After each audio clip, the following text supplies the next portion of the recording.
All righty, welcome everybody to tonight's InReach presentation. This is going to be a presentation that I did last month for the Osher Lifelong Learning Institute. Before we get started, I'd like to tell you a little bit about myself. Some of you know me pretty well, some of you don't know me at all, so I will give you a little bit of my background in amateur astronomy and how I came to be sitting up here in front of the classroom giving this presentation. My interest in astronomy stems back to when I was 10 years old in 1957 when the Soviet Union launched the Sputnik satellite, and everybody was looking up after that. And I became interested in astronomy and went out and spent some of my money on a couple golden books of astronomy, a big tabletop one and a little pocket version. By the time Christmas rolled around after Sputnik, I convinced my parents to spring $14.95 on a Spitz moon scope, which is a little 3-inch reflector telescope. And I used it to study Jupiter and the moons and the moon and Venus and a couple other planets. I didn't do any deep sky observing. Later on in life, I attended and graduated from the University of Illinois at Chicago, and all of this background prepared me for a 4-decade-long career as an interstate truck driver. Now, how that happened is another story for another day, but I did not lose my interest in astronomy during that time. I always carried binoculars or a telescope with me, and I got to visit several historic astronomical states around the western United States. In the picture there, you can see the dome for Lowell Observatory in Flagstaff, Arizona, and the meteor crater at Winslow, Arizona. And let's see, Palomar Observatory is down there. I had to sneak in there at night because they were closed to get that picture. And I got to drive through the Very Large Array in New Mexico, and it was quite an experience. But I always had a pair of binoculars and star charts and telescope with me, and I had a chance to get into a lot of nice dark areas where I did some deep sky observing. And I wish I had that next screen thing going up. I think I know what's next. Anyway, over my career, 4 decades, I logged over 1 million miles, which it's enough to travel to the moon and the back twice, and a good start on a 3rd trip. I retired about 9 years ago and was looking for a place to set up my telescope and do observation, and I ran across the Denver Astronomical Society, found out about the dark sky site out near Deer Trail, Colorado, and I signed right up and spent a lot of time out there. And it wasn't long before I discovered the DAS association with Chamberlin Observatory. So I came to a astronomy night and got to see the telescope and what was going on here, and immediately fell in love with the telescope and the old building. And it wasn't long before I volunteered as a telescope operator trainee, and been doing that ever since. One of my mentors while I was doing my training was the most recent director of the observatory, Dr. Robert Stenzel, who's the author of, along with his wife, wrote the book Denver's Great Telescope, which is a very nice comprehensive guide to Chamberlin and its history. If you can get a hold of a copy, I strongly recommend it. It's no longer in print, but you can find used copies online. In the preface to the book, Dr. Stenzel says, history is made by many, many people, and Chamberlin is no exception. Here are the faces of a few of the significant people that were involved in the founding and construction of Chamberlin Observatory. But before I get into all the personalities, I'd like to talk a little bit about the land.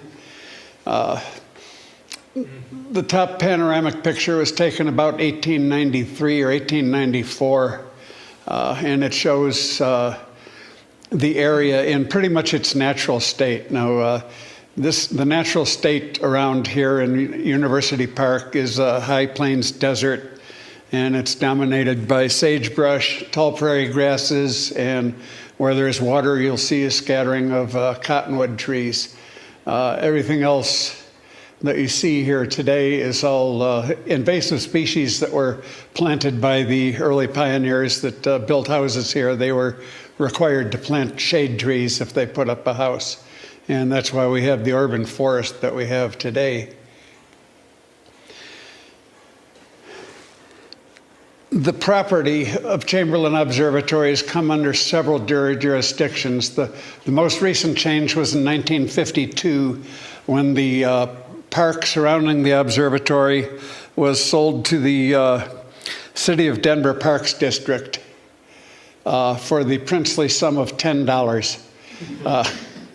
And what this did, it was kind of a win-win situation. We got a nice park here, and the university no longer had the expense of maintaining and upkeeping the grounds around the observatory. Some of the provisions of the sale is that as long as the observatory was still in use, it would not be torn down or modified, and there would be no lighting installed in the park that would interfere with the observing at the observatory. Which is why this is one of the few dark parks in Denver. There's absolutely no lighting out there at night. Anyway, as you can see, several flags flew over Denver and Chamberlin Observatory going back to 1893 when the Pope, can't remember the Pope's name, but anyway, he drew a line down the map of the New World and said everything east of this map belongs to Portugal, everything west of the map belongs to Spain, and that included this area here. And between, for the next 200 years, ownership of this land switched back and forth between the Kingdom of Spain and the Republic of France until 1803, when the land around here was sold along with a bunch of other land in what's known as the Louisiana Purchase. At that point, we became a part of the Louisiana Territory. Shortly after that, when the territorial lines were being redrawn, we became part of the Missouri Territory and then Kansas Territory, finally the Colorado Territory. Anyway, this gives us a lot of flags. A lot more than Texas.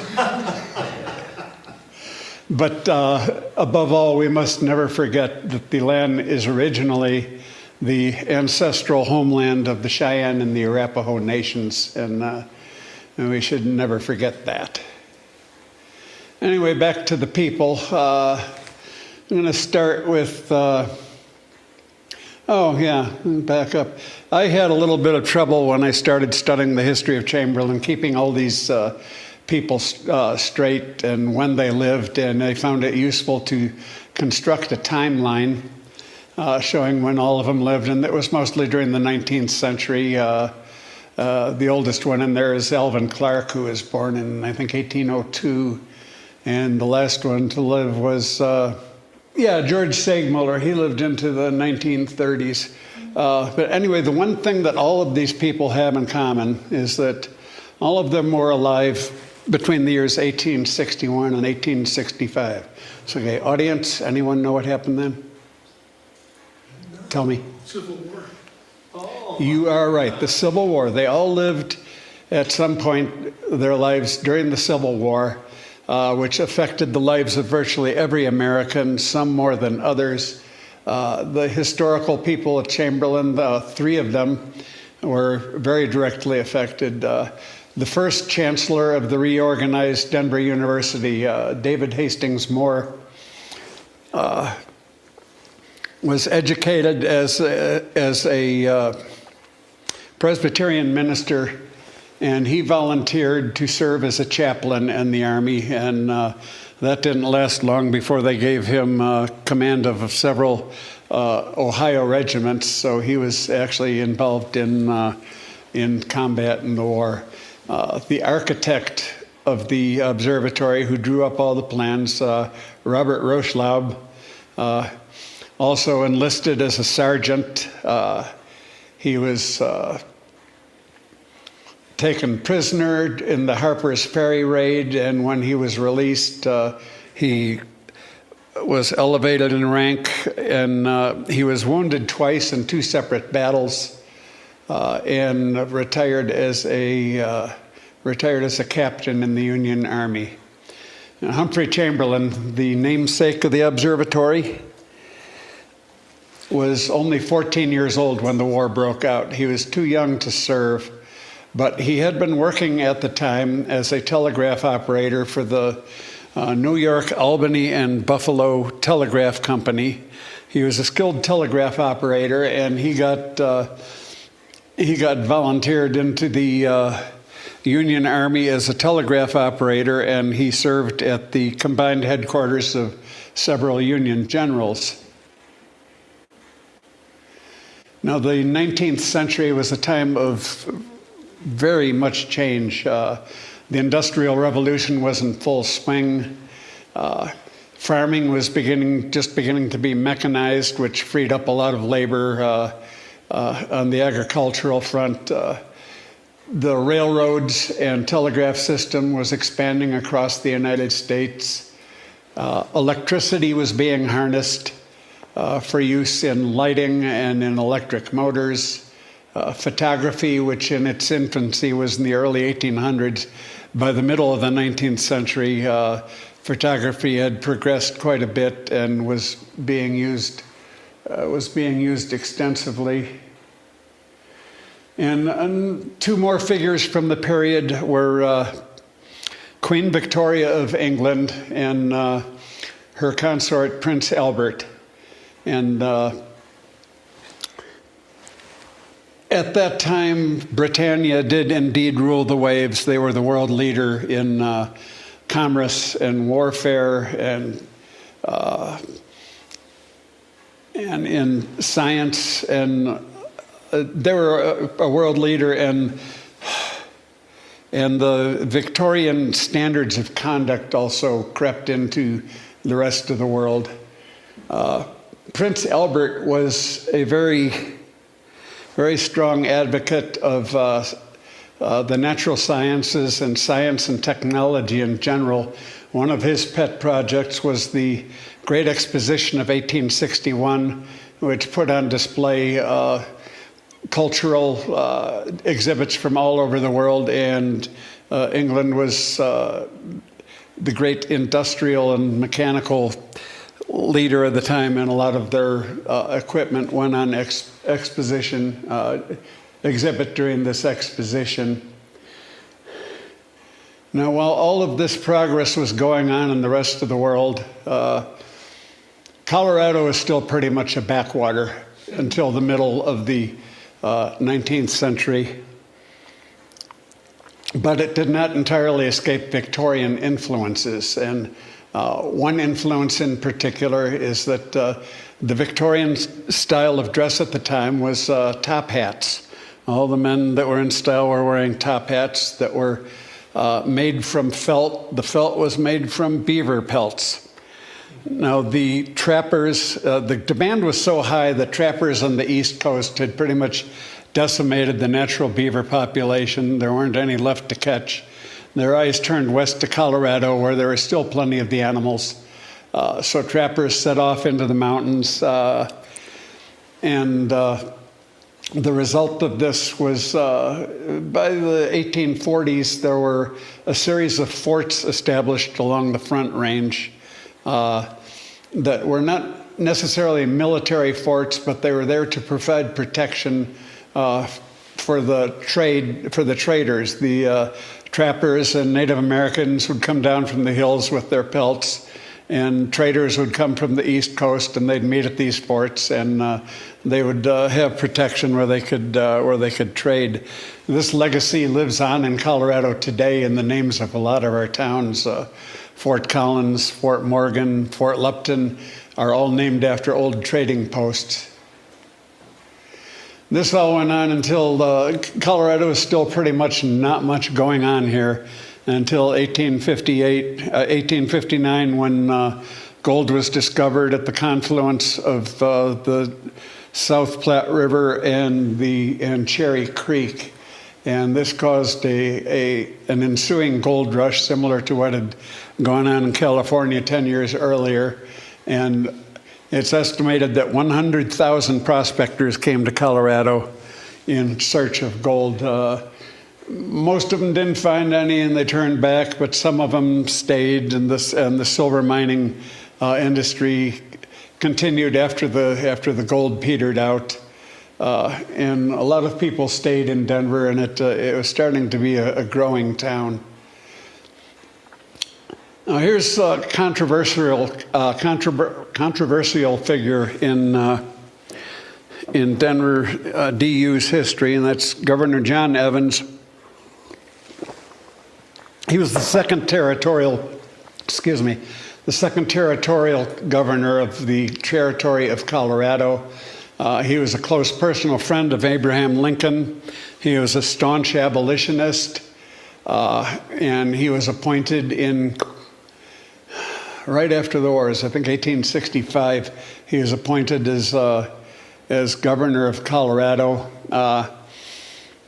He was a native of Ohio, trained as a physician, had a very successful medical practice in the city of Chicago, invented several surgical instruments and took out patents, and invested in railroads, and eventually became a pretty wealthy man.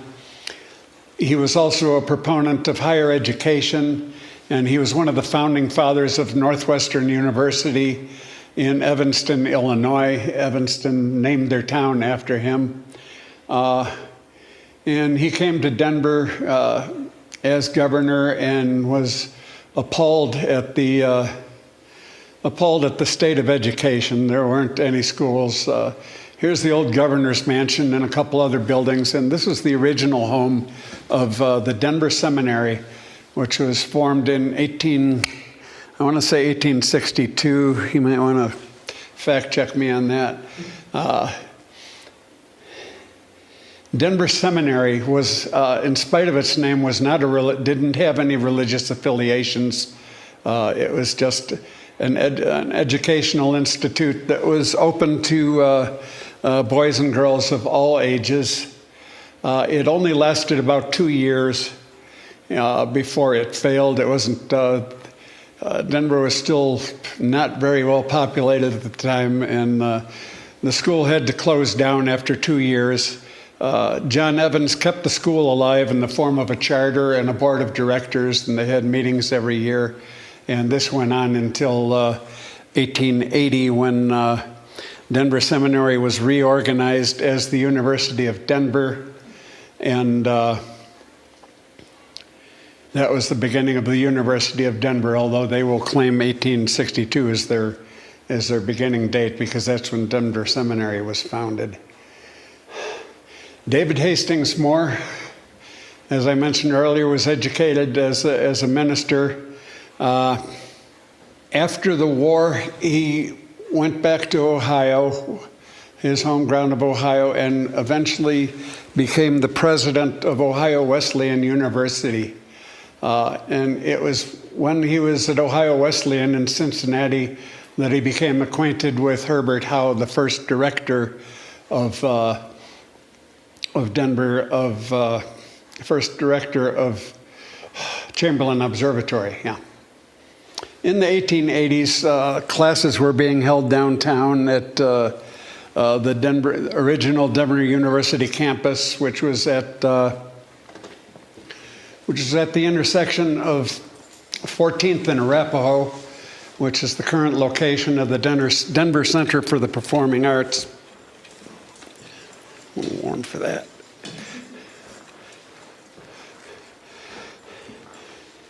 And Moore and the rest of the directors of Denver University were a little bit concerned about having the school downtown, because downtown Denver at the time was still a pretty wide open, wild and woolly western town with lots of saloons, a red light district, gambling going on.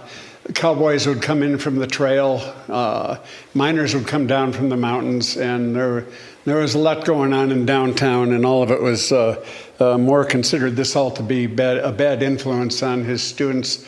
So he began looking for a place to relocate the young university. And this is where Rufus Potato Clark comes in. Rufus Clark led a rather colorful existence. He was born in New England, I think it was New Hampshire.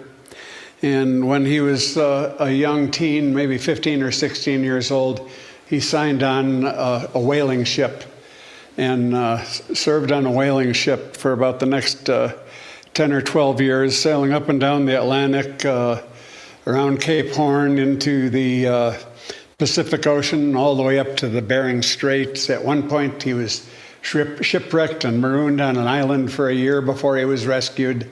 And his career as a whaler ended in 1849 when gold was discovered in California, and he signed off of the ship and decided to become a gold prospector. Did not do very well. He never found his fortune in gold, gave up after a while, and he moved to Iowa, where he met a young lady, got married, settled on a farm, and settled down to farm life for a couple of years. This went on until gold was discovered in 1859 in Colorado. Now, he joined the Colorado Gold Rush, but he had learned his lesson about prospecting for gold.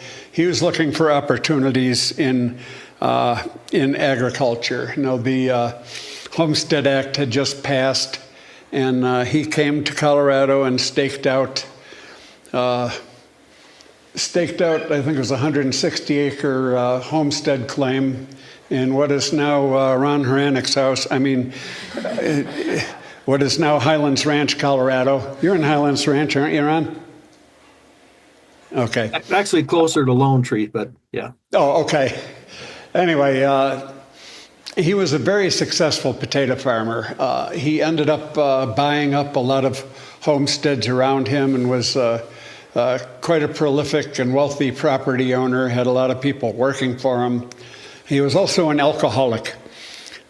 He went to a tent meeting sometime in this period of time. He went to a revival meeting, a tent meeting, and became converted to Christianity, swore off drinking, and he became quite the philanthropist. When the Chicago fire occurred in 1879, he had a potato auction where he auctioned off bags of potatoes, and all the proceeds went to the relief effort in Chicago. And I've never been able to substantiate this, but the rumor is that he loaded up a trainload of potatoes and sent it to Chicago to aid in the recovery efforts there.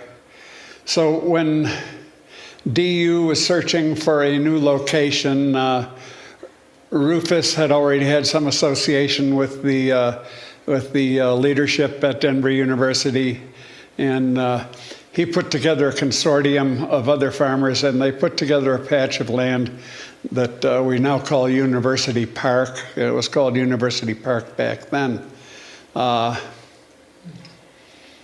And this is where plans were made for establishing the new university about 7 miles from downtown Denver. In 1891, I think it was, ground was broken on the new university. This is a picture of the groundbreaking. It was pretty well attended.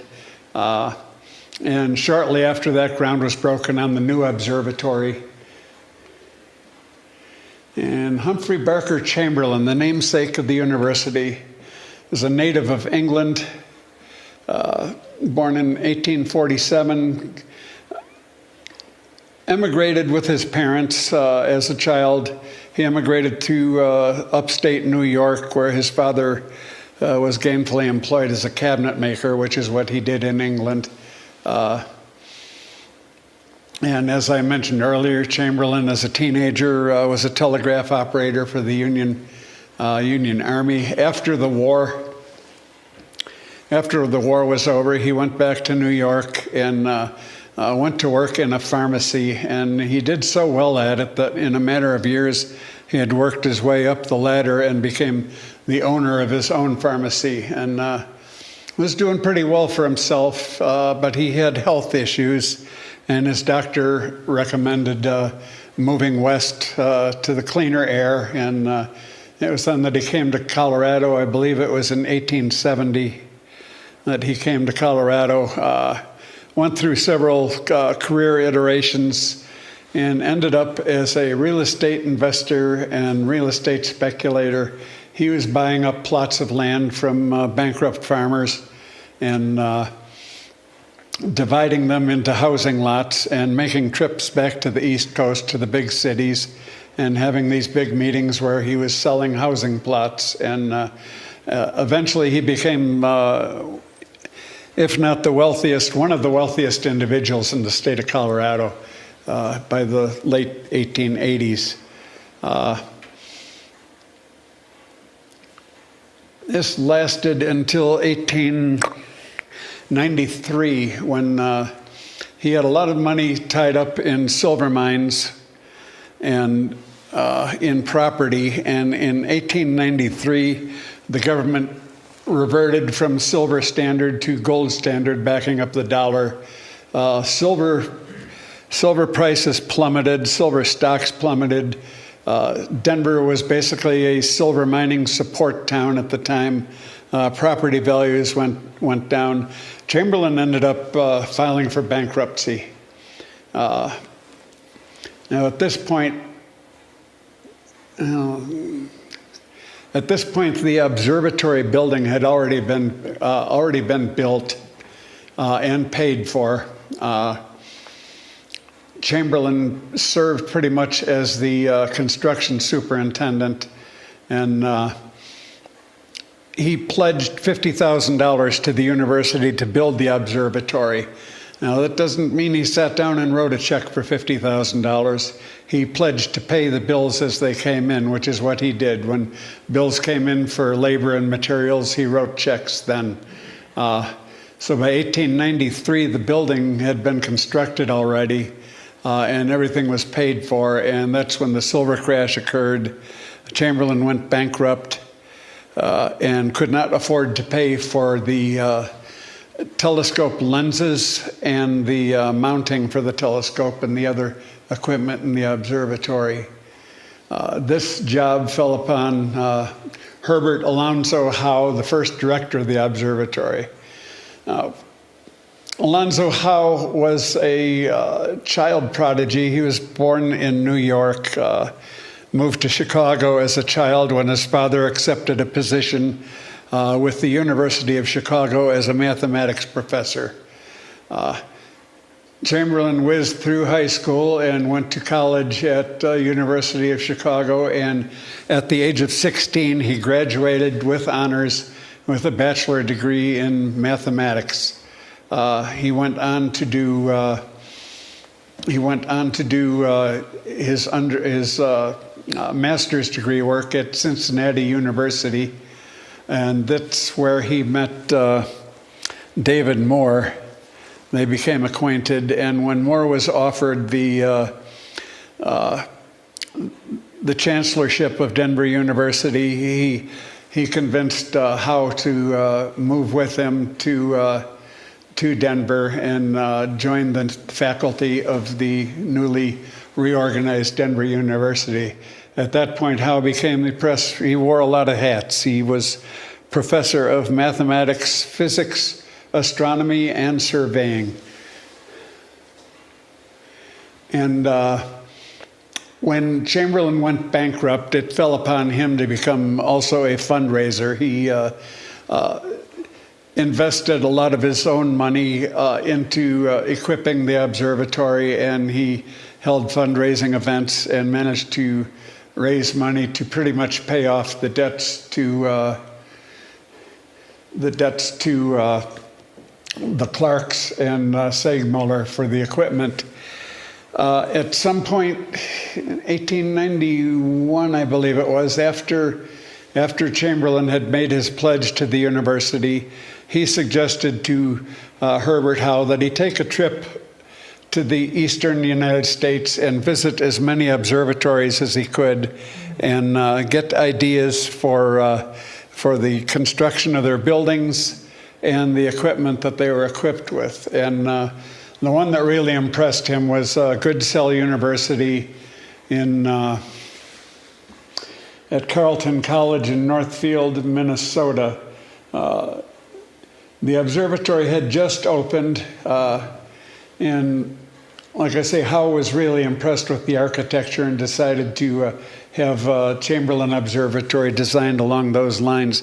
That style of architecture is known as Richardsonian Romanesque architecture. It's typified by massive load-bearing walls of rusticated stone, tall, narrow windows set in rows of three, and the main entrance would have a grand Roman arch. And he pretty much followed the same pattern as Goodsell with a few changes. Now, these are black and white photos. These are old photos. Color photos, if you see them, they're still the same because Goodsell used the same red sandstone blocks that are used in Chamberlin, so they're almost matching observatories. Another project that Professor Howe undertook was later on in 1909. He was commissioned by the state of Colorado to survey the steps and the newly constructed Capitol building to find out what step was exactly 1 mile above sea level, or 5,280 feet. Howe gathered together a group of his surveying students, and there were already surveying benchmarks set up in Denver. They used those benchmarks to survey the Capitol steps, and a brass marker was placed on the steps at 1 mile above sea level. Later on in the 20th century, with more accurate and modern equipment, it was resurveyed, and it turns out that Howe's original survey was only off by 18 inches, according to modern surveying. So he did a pretty good job. Professor Howe lived until 1926. He passed away and was laid to rest at Fairmount Cemetery, not too far from here. But it was, even though the observatory is named after Humphrey Chamberlain, I think Herbert Howe, because of his vision and persistence and personal sacrifice, he can rightly be called the father of Chamberlin Observatory. Now, during the 1800s, the 19th century, there was a pretty healthy competition going on between the United States and Europe, mainly England and France and Russia, as to see who could build the biggest and largest telescopes. And Chamberlain wanted a world-class telescope, and that's what he got. In 1894, when the observatory first opened for business, the telescope was the 11th largest telescope in the world, the 6th largest in the United States. So he did get his world-class telescope. Now, when I speak of size of telescope, I'm not referring to the massive tube and the massive equipment that moves everything, but rather the size of the aperture of the primary lens in front of the telescope, which in the case of the Chamberlin telescope is 20 inches. Now, the advantage of having a large aperture telescope is the same advantage that night hunters like cats and owls have. Big eyes with wide pupils, all the better to see with in the dark. And that's the same principle applies to telescope. The larger the aperture, the further you can see, and the dimmer objects you can see in space. Now, at the time, there were two basic types of telescopes in use. The Chamberlin telescope is a refractor telescope, which has the lens in the front and an eyepiece straight down the tube. This is what most people think of when they think of a telescope. Very few people think of reflectors, but they were also in use. Reflector telescopes were invented by Isaac Newton a couple hundred years earlier. They weren't in wide use because of the fact that, the refractor telescope, find the button here, has the lens in front and the eyepiece here. Light is focused by the primary lens to the eyepiece. In a reflector telescope, light enters the optical tube and hits a parabolic-shaped mirror at the bottom and is reflected to the secondary mirror, where it goes at right angles into the eyepiece. The problem with reflector telescopes at the time was that the mirror was made from a metallic alloy called speculum, which is a brass alloy, brass and zinc alloy. And it had to be, it tarnished very easily and had to constantly be polished before being used. It was kind of a pain, and it only had about 70 to 73% reflectivity. Now, what happened in the middle of the 18th century, German chemists had devised a method of depositing silver and aluminum oxide onto glass. And all of a sudden, these heavy metal mirrors that were at the bottom of the reflector telescopes were replaced by glass mirrors with silver coating on them. And they had closer to a 90 or 95% reflectivity, which made for a much brighter image.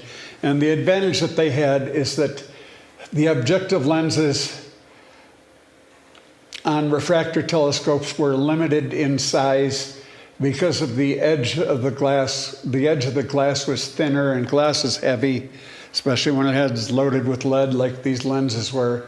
And the lenses would tend to flex in use and throw everything out of focus. And there was a limit to the size that the lenses could be built without running into support issues. No such problem with the reflectors. This parabolic mirror could be supported from behind and could be made virtually any size.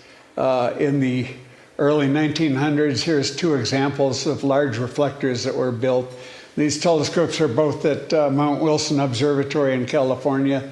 This is the 60-inch reflector, and here's the 100-inch reflector. So you compare that aperture of 100 inches to the 20-inch aperture of the Chamberlin scope, and the light gathering capacity was orders of magnitude greater. And these telescopes, the early reflectors, pretty much spelled doom for the refractor telescopes in scientific research, although they were still being used to a certain extent, but the reflectors pretty much took over.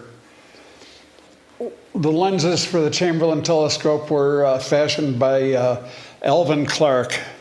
Now, Alvin Clark was a New Englander from Massachusetts, and his early career was as a portrait artist. Back in the early 1840s or 18th century, if you wanted a keepsake of your loved one, you would hire a portrait artist, and he did everything from full-scale portraits to miniatures that would be in a locket, and he made a pretty good living at it. The problem was that by the middle of the 19th century, photography was coming into its own, and people started going to photographers to have their portraits done rather than hiring an artist. It was a lot quicker and made more true-to-life photos. So Clark was pretty much going out of business at the age of 40. he had been experimenting with telescope making already, along with one of his sons, Alvin Graham Clark. He joined forces with his two sons, Alvin Graham Clark and George Bassett Clark, and formed the Alvin Clark and Sons Telescope and Optical Instrument Company in Cambridgeport, Massachusetts. Here's a picture on the right of their early shop where they did a lot of the work.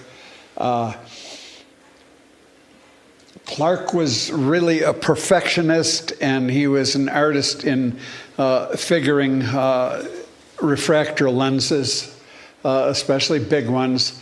Now, at the time, we didn't have the advantage of laser interferometry and a lot of the devices that are used to make lenses these days. It was all pretty much done by eye and trial and error, but the Clarks were really good at it, and they held 5 consecutive records for making lenses for the largest telescopes in the world, one after another over a span of 30 years. They held the records. The largest lens they made was for the Yerkes Observatory in Williams Bay, Wisconsin, which has a 40-inch lens, and everything at that observatory, I've been there to visit, it's amazing. It's just like Chamberlin, only everything is twice as big. Anybody in the audience here recognize anyone in that photograph in the upper left? I'll give you a hint. Yeah, there he is. You're right, it's Albert Einstein. He was on this is kind of getting off on a tangent here, but he was on a speaking engagement shortly after he was awarded his second Nobel Prize. He made a speaking engagement across the United States at several lectures. He had a bunch of lectures. It was his first visit to the United States. And he is reported to have said, when I go to America, I want to see 2 things. I want to see Niagara Falls, and I want to see that big telescope at Yerkes. And he did manage to do both. He did visit Niagara Falls, and after he had a speaking engagement in Chicago, he rode the train 90 miles up to Wisconsin and got to visit Yerkes. And as you can see, the entire staff at Yerkes Observatory were so excited about the visit, they all put on their Sunday best and turned out for the photograph. But back to Alvin Clark and the lens. He had completed figuring the lens set for the Chamberlin Observatory. They were shipped off to Washington, D.C. to the shops of George Segmuller, who is building the mounting for the lenses and the telescope tube. The lenses were sent to Washington so they could be mounted in the tube and tested.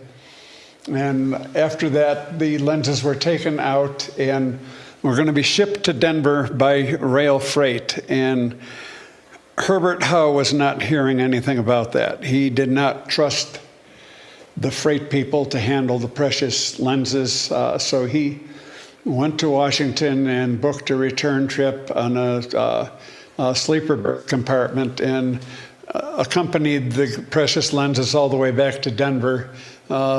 He slept in the upper berth and the lenses slept in the lower berth, but he got the lenses here safely.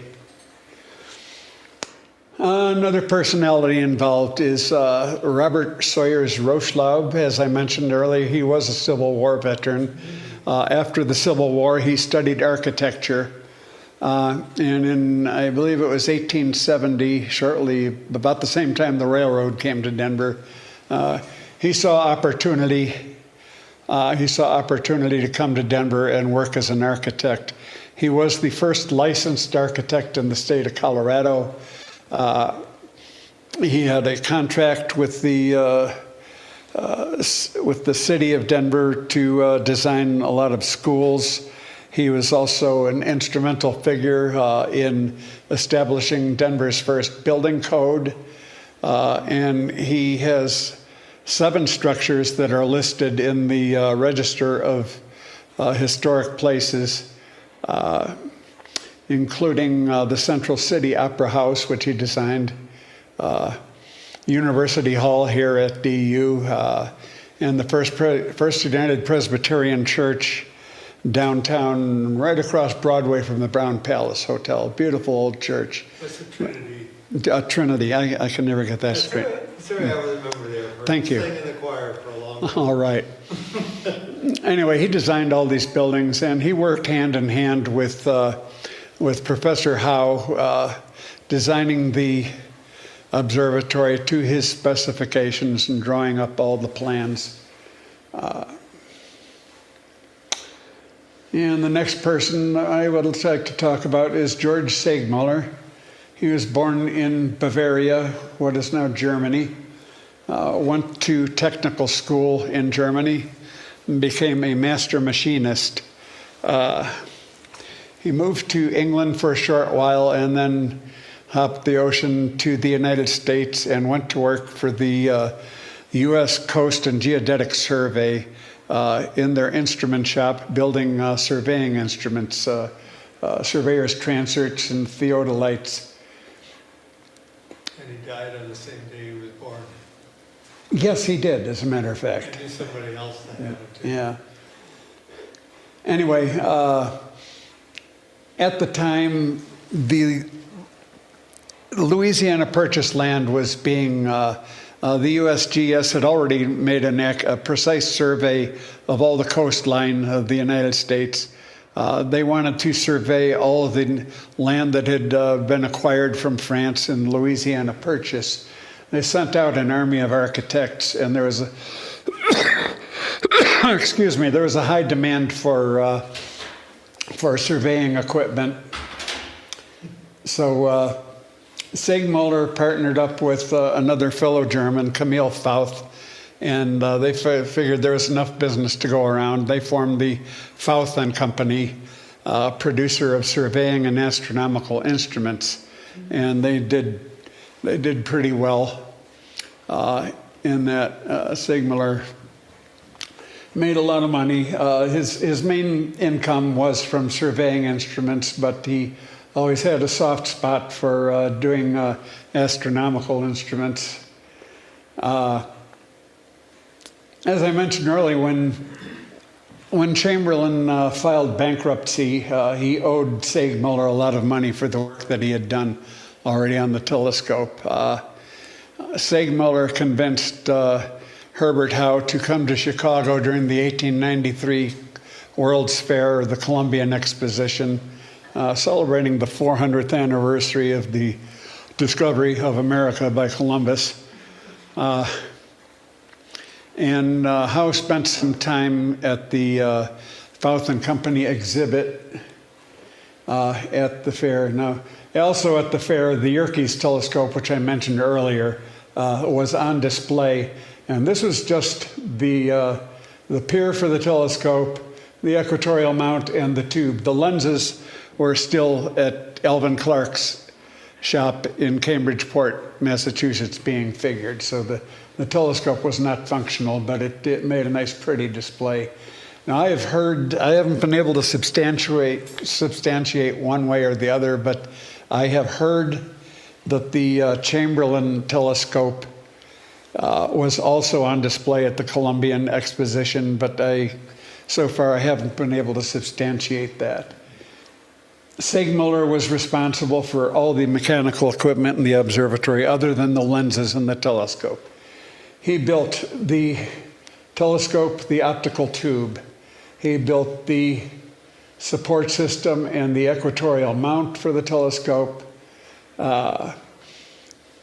He built the transit circle telescope in the next room. He constructed both of the clocks. If you look at these clock faces, you almost need a magnifying glass to see it, but on these clocks, if you look real close at the face, you can see Fauth and Company. He also designed and built the recording drum chronograph here, which is a timekeep instrument used in determining accurate time. Can you tell me a little bit about that device in the upper right? Yes, well, I'll actually be getting to that. Okay. Also, he built the clock drive, which turns the telescope in the equatorial axis to keep object in the field of view. And his maker, if you go upstairs and look at the telescope on the west side above the window to the clock, you'll see his maker's mark up there, George W. Segmuller, Washington, D.C. And he also built this instrument here, which I was just asked about, which is the Bruce micrometer. Segmuller also designed a handful, maybe 6 or 7 other large telescopes around the world. There's a nice article about his old telescopes in Sky and Telescope magazine a couple of years ago. One of the telescopes that he built was the virtual twin of the Chamberlin telescope. All the mechanics are the same, the mount is all the same. The only difference is that it had, instead of a 20-inch objective lens, it had a 19.5-inch objective lens. This was built at the University of Manila in the Philippines. During World War II, the Philippines were occupied by the Japanese. 3 years later, when Douglas MacArthur fulfilled his promise to return to the Philippines, the Japanese were driven out. On the way out, they set fire to the observatory. Oh my gosh. To add insult to injury, the United States Air Corps, chasing the Japanese, bombed the observatory. So it pretty much got ruined. The observatory director returned to the wreckage shortly after the war and dug through the rubble and found a huge blob of melted glass. That was all that was left of the 19.5-inch objective lens. Is that still standing, or? No, well, I don't know. I'm pretty sure it's been torn down. Okay, construction at the observatory began in 1891. Ground was broken. One of the logistic problems that had to be solved was that the new campus of the university and the observatory were about 7 miles from downtown Denver, which doesn't sound like much these days, but roads back then were all just dirt roads, and you had to cross Cherry Creek, and it was a muddy mess. So there were difficulties that had to be overcome getting construction materials and equipment down to the observatory. This was partially solved by the Denver Circle Railroad, which was a trolley car system that they called it the Circle Railroad because it was originally planned to make a 5-mile radius circle around the city of Denver to serve people on the outskirts. And they didn't quite get that far before they ran into financial problems, and they ended up down here at the DU campus. Now, this old map here shows the red line on here is the line of the Denver Circle Railroad. It was originally intended to terminate at the Denver University campus, about 4 blocks west of here. The president of the Iliff School of Theology, Bishop Warren, had a house built out at Evans in Milwaukee, just about a block away from here. And he used his influence to make sure that the Circle Railroad extended the line to Milwaukee Avenue so he wouldn't have far to walk to get to the train, which I always thought was kind of a humorous anecdote. Another line, railroad line that went through University Park was the Denver, Texas and Fort Worth Railroad, which has undergone ownership changes in several different names. At the time the observatory was built, it was the Denver, Texas and Fort Worth. Excuse me, their right-of-way went along just north of the campus along what is now Bucktail Boulevard. And The northern terminus of the DT Railroad was in Boulder, Colorado, not far from, brain fart here, Lyons, Colorado, where the quarry was, where all the red sandstone for the observatory was being quarried. So they loaded it up in Boulder, and Howe had a siding constructed off of the railroad down to the observatory, so the blocks could be delivered directly to the university. And when I was working on this map, I kept seeing this little squiggly thing up here, and I'm going, what the heck is that? Is that somebody's freehand drawing or something, or what? Well, that's actually a map of Fairmont Cemetery, where Herbert Howe and Robert Roeschlaber both laid to rest there. Here is the terminus of the Circle Railroad at the intersection of Evans and Milwaukee. You could walk there from here in 5 minutes. It's just the other end of Observatory Park. That building's still there. That building is still there. It is the home of an insurance agency. And upstairs, I believe, there's a graphic arts studio. The building was built shortly before DU campus, and this building, the upper floor served as a meeting hall for a church. They had their church services up there. The ground floor served as the construction offices for Chamberlin Observatory, and I believe they might have even used it at the DU campus, but that's where Roeschlaber set up shop with all his blueprints, and Chamberlin set up office with all this paperwork that was involved in having equipment and materials shipped here. So that's kind of a fact that's frequently overlooked. A lot of people don't know the history of that building, but it was actually significant in the formation of Denver University and Chamberlin Observatory. And you can see the rail car there at the terminus of the line. By 1892, the construction had already begun on the observatory. The foundation was dug, and the course of stonework for the first floor was already in place. And the pier in the center of the observatory was already completed. This is what it looked like when it was completed. In this cross-section diagram here, you can see that the pier extends all the way down 25 feet from the top to the basement floor.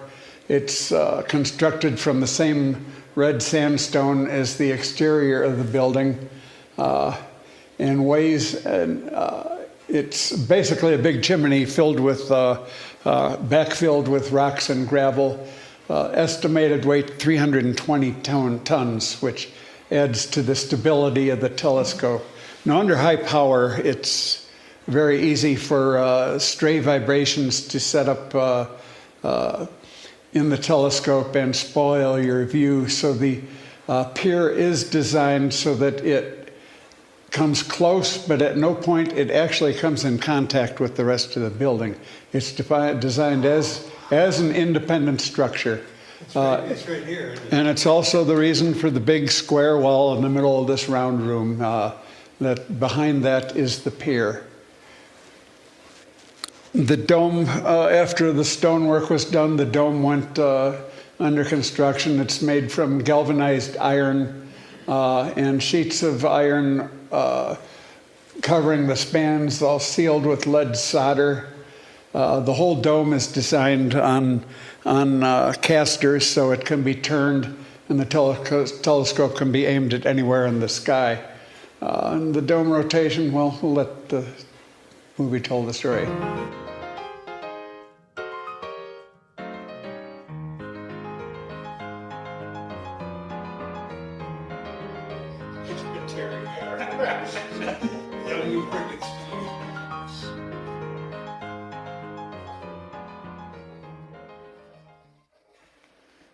Yeah, I had to steal that and do my own modification on it. But yeah, that's how the dome was rotated before the electric motor was installed in 1912. Here's a picture of the observatory shortly after its completion. I believe this is dated 1894. To this day, the observatory is virtually unchanged on the outside. It all looks the same as it did back then, with the possible exception of two things. Now we're going to zoom in a little bit. One thing that is no longer there is this shutter right here, which was for the transit circle telescope in the next room. This shutter would open up and you could see the sky along the local meridian. The problem with that is that it leaked like a sieve. And when the roof was replaced, I believe it might have been early in the tenure of Bob Stencil, Dr. Bob, that was taken apart and covered over with the roof. So that slot, that shutter and one on the other side of the building is no longer there. The shutter on the south wall is still functional and opens up for demonstration purposes. Another thing that's missing is this wrought iron balcony, which extended around both sides of the balcony. That lasted until the 1940s, when it was so badly rusted it was becoming a safety hazard, so it had to be removed. A study was done, I believe in 2006 or 2007.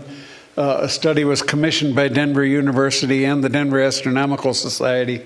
A study was commissioned to determine what needed to be done to restore the observatory to its original condition. And one of the suggestions is replacing the wrought iron balcony. I seem to remember, I can't document it, but I seem to remember seeing a cost estimate that it would be cost about $30,000 or $40,000 to have that balcony replaced and up to code. So if you know anyone with big, deep pockets, have them get a hold of me and we'll talk. Another structure that went up about the same time as the observatory is the student observatory, located about 50 yards west of the main building. Now, the main observatory was designed to be a research facility. It was not for the education of the DU students. It was strictly used by graduate students and Professor Howe for doing astronomical research. He did research in determining orbits of asteroids and comets, and he discovered a lot of binary stars, double stars. So they were doing a lot of advanced research there. The student observatory was designed for the undergraduate students at Denver University that were taking basic astronomy courses. It was equipped with a 6-inch, think of the name of the company, the Irish Telescope Company. Anyway, yeah, it was equipped with a really fine 6-inch refractor telescope, which, due to vandalism and other things that occurred, that telescope was moved out of the student observatory and right now is mounted on the side of the big telescope upstairs. And it was replaced with a big reflector telescope and a camera on the side of it. Humphrey Chamberlin approved funding for building the student observatory shortly after work had begun on the main observatory, and it was finished in just a little bit over a year, and it has the distinction of being the first building on the new DU campus that went into service. It was opened before anything else was open, so it's kind of a historical benchmark right there. Okay, besides, right now the telescope is set up for visual observing through an eyepiece, but the telescope could be used with several other scientific instruments. On the left-hand side there, you see a student looking through what is an electric photometer, which measures the magnitude of stars. Up until these instruments were being used, magnitude of stars were determined pretty much by subjective comparison to known stars of known magnitude in the area, and it was hit and miss. This made it more precise and more scientific. The telescope could also be mounted with a camera that would do glass plate photography of the stars. There was a dark room was a dark room in the basement of the observatory where the plates were sensitized. They're carried upstairs and exposed and then brought back downstairs where they were developed. And I'm still looking to see what happened to all those plates. They've got to be somewhere. They're not here. They might be over in the Penrose archives, but I haven't got that far yet. The telescope could also be mounted with a spectrograph, a spectrometer, to measure the color of the stars, which would help determine the composition, and also the Fraunhofer lines in the spectrum that was displayed. They were absorption lines, and you could determine more about the chemical composition of the stars. And this was kind of the birth of astrophysics. Up until that point, astronomy was pretty much mapping the fixed stars and determining the orbits of comets and asteroids and planets and the moon. It was positional astronomy. By the end of the 19th century, astrophysics was coming into its own, and we began to learn not only where the stars were, but what they were and how they burned. And the instrument on the right, which was asked about earlier by one of our guests, is the Bruce micrometer. This would be mounted on the back of the telescope, and it could be used for making precise measurements of the distance, the angular distance between objects in the sky. And it was great for studying double stars, and also for correcting errors in star charts at the time. You could get a lot more precise measurements. Now it's called a filial micrometer, but here it is called the Bruce micrometer, and it's named after Catherine Wolfe Bruce, who is an interesting story in herself. She was a wealthy heiress. Her father made a lot of money making typesetting for the New York newspapers. He made a pretty good fortune. She was the heir to the fortune. Her father was also one of the founding members of the New York Museum of Natural History. So she grew up around science, and she was pretty interested in just about anything scientific. She had only a passing interest in astronomy until she was 70 years old, when she read about a lecture that was made by a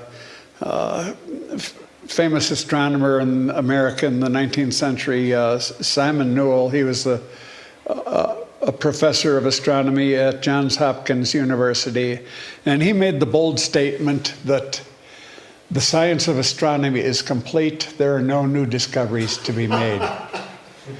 She took exception to that, and she already had an association with the people at Harvard Observatory. Through the people at Harvard, she met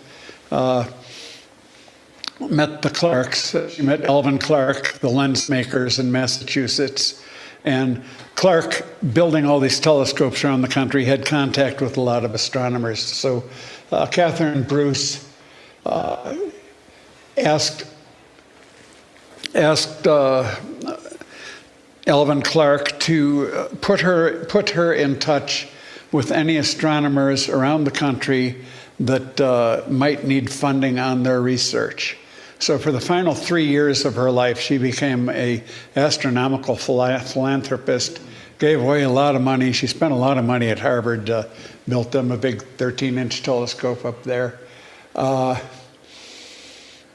she got in touch with Humphrey Chamberlin, who was already broke at the time, and asked him about his situation. And Herbert Howe had been pretty much working for the university for free.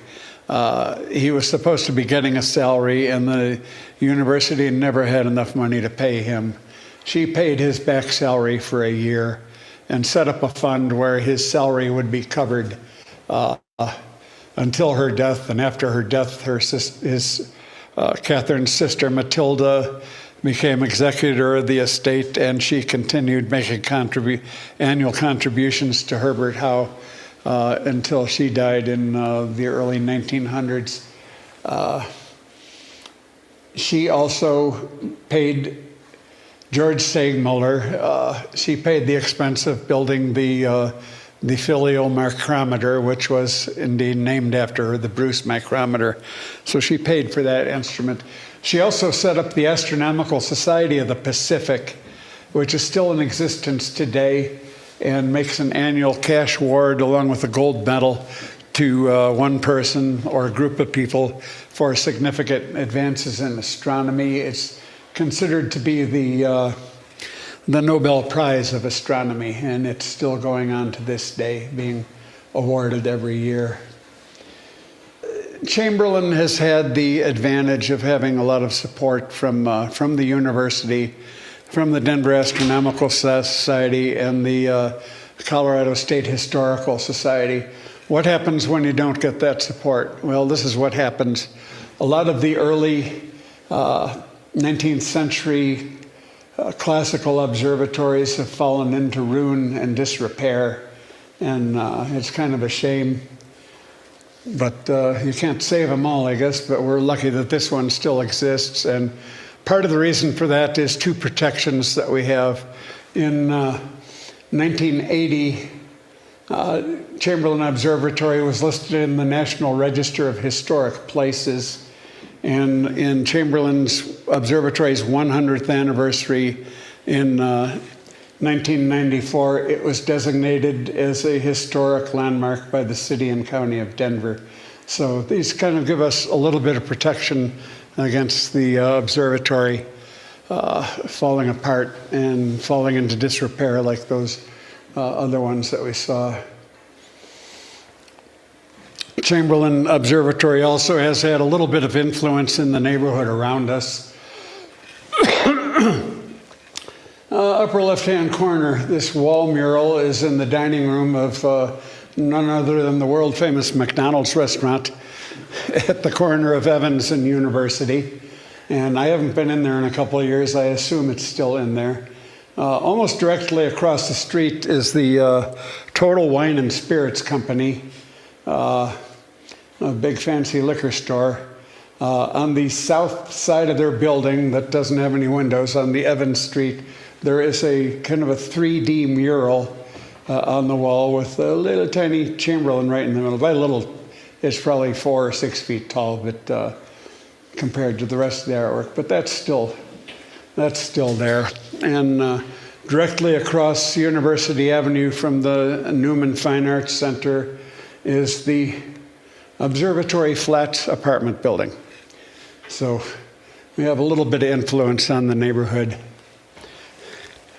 Denver Astronomical Society was formed 75 years ago. It's about 78 years now. Originally started as the Denver Telescope Makers Club, but we host a lot of events at Chamberlin Observatory, including our monthly open houses and our biweekly astronomy nights. And one of the founding principles of Denver Astronomical Society is to encourage and guide young people, our future astronomers. And that concludes the presentation. Does anyone have any questions? How about in the online audience? Anyone have any questions? Not a question, but a comment, Bill. Sure. That McDonald's is at Evans in Colorado, and I was there a few months ago to pick up some coffee for a group of us that were at the observatory one early morning, and the mural was still there. Oh, good. I'm glad to hear it, because you know how these fast food places, they change decorating themes on a dime. Anyway, thanks for those of you online who joined us and the people that showed up in person. It's been a pleasure making my presentation once again, and hope we see you here at the observatory one of these evenings. Thank you. Thank you.